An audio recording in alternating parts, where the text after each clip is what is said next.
Barry Sheerman on the line this morning, the Labour MP for Huddersfield, and good morning to you, Barry. Good morning, Wes. Now, I'm a bit confused about this one because you began as a supporter of HS2 in the first place, but now you're not. Is that right? Yeah, a long time ago. It just seemed... But then I started looking at the evidence and the research that showed rather than bringing life to the regions, it would suck even more life out of the regions into London and the South East. And I believe in evidence-based policy.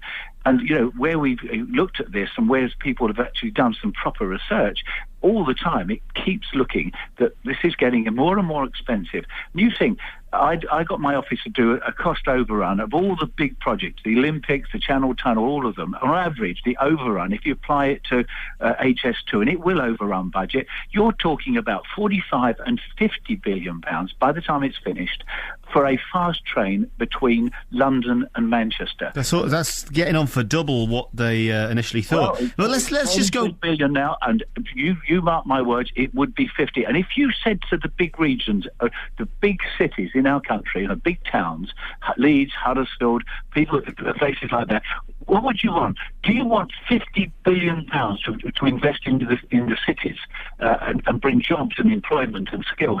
Or and new infrastructure within the cities, or would you want a fast train between London and Manchester? And I think the answer is clear. What we really need at the moment is a tremendous injection of investment in our cities. Let me just go back to the beginning, though, and let me find out why you were a supporter in the first place. Why did you support it, or was it just a kind of, yes, in theory, it's a great idea having a fast train between Leeds and London? Look, the more I looked at it, the more I looked at the costing. Yeah, but why were you a supporter of it in the first place? Because it looked, China was getting, fast trains between Beijing and Hong Kong. They were going to be very, very fast. And I was a bit conned by the PR. The fast train is, you've got to have a fast train. And Lord Adonis got on board. And I usually trust him because I thought he was a great education person and a good transport minister. And was there any mention then of the fact that this was going to be for, hopefully bringing wealth out of London up to the north of England? Was there talk of that at the time? Is that what you bought into? There was a lot of spin, and I had to, it's my job representing my constituents to try and get through the spin and look at the reality. And more and more, you looked at the Select Committee, the Transport Select Committee, real study of this. They are very worried about it. Now we've got the National Audit Office terribly worried about it. And I think we've got onto the kind of bandwagon that this must be good for the regions. Well, I tell you, I absolutely support the Northern Hub, where we invest in a railway network across the northern cities down to Birmingham. So now, let me get this right. So now you've looked into it and you've worked out the costings and so on. You don't think it's going to be worth it anymore?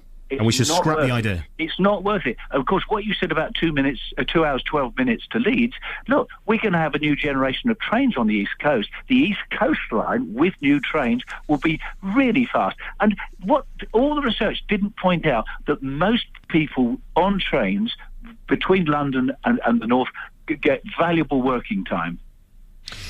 What do you want to see happen next? I want us to change our mind. I don't want HS2 to go ahead.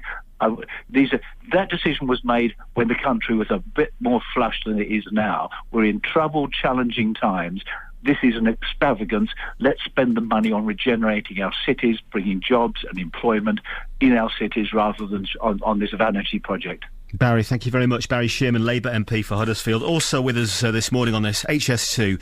Will it be worth it? Joe Rukin on the line. Good morning, Joe. Is it Rukin or Rukin? It's Rukin, mate. Rukin. I thought it would be. Joe Rukin. No problem, Wes. Stop HS2 campaign. Good morning to you. Good morning. What do you think about this? You obviously want this to be stopped as well. Well, absolutely. I've got to agree with everything that Barry's just said there.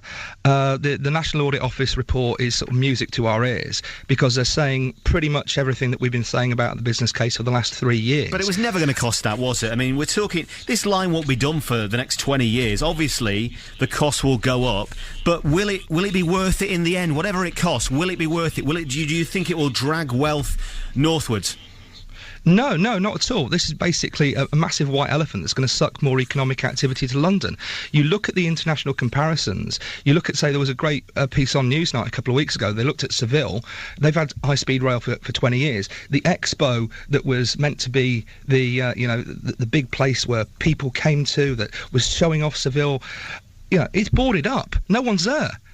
Because what's happened if you sucked more stuff to Madrid? Same thing happened in France, where you've sucked more stuff to Paris. And while we're on the subject of the cost, what I will say is this report, it's not an extra 3.3 billion here. If you read the report thoroughly, the cost of HS2 is 32.7. That's the original construction costs. You've then got to add this £3.3 billion extra on. Then the cost of the trains, which is never included when everyone's saying how much this is going to cost, that's £8.2 billion. Now that brings you out 44, and the thing that the National Audit Office have picked up on is they said, you haven't put VAT on this. And the Department for Transport said, Department for Transport, we don't have to pay VAT, do we? And the audit officer said, yeah, you do, and you're probably not going to be able to reclaim it. So you're now looking at a total bill of £53 billion. But the thing is, all that money will go on, let's look at the next 2 decades, all that money will go on jobs, at least 100,000 new jobs, they reckon, to build the line. For 53 billion the train quid. builders as well, making a lot of money making the trains, presumably, one would hope, in Britain as well. Well, not the way it's been going recently. You don't believe that? Well, look what's happened with Bombardier in Derby, and the Thameslink contract. Fair enough, there's the factory setting up in the northeast, but that's an assembly factory. It's not making the parts. It's just a kit build. I guess my point is, though, we're going to spend a lot of money, but at least it will be here. You can't just keep all that money in London. Of course, people will be needing to build the line north, and all the way along that, people will be employed. And that's a good thing, surely.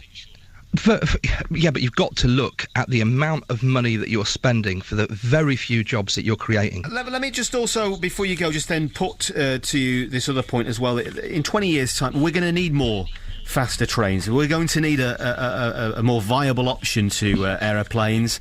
We're going to have more people in 20 years' time. You know where I'm going with this. So we need this, don't we? No, we need capacity on the railway. We don't necessarily need capacity to get from London to Leeds, or London to Sheffield, or from Sheffield to Leeds. And that's, again, what this report says. Yeah, they've used the fact that there's been growth in the railways to justify a point-to-point intercity railway, which is only going to benefit the richest in society. The majority of people who use trains are commuters. They do short distances. Just look at Leeds itself. It's the largest city in Western Europe without light rail. And you're just trying to get from Leeds to Bradford on the train can be a bit of a nightmare. And you even go up to Harrogate and you'll find that they've got the old Victorian lever signals on a modern railway. Those are the investments that are needed. Longer trains, better signalling, increasing the capacity for the trains that people actually want to use, not the ones that will be priced out and only be used by the rich business elite.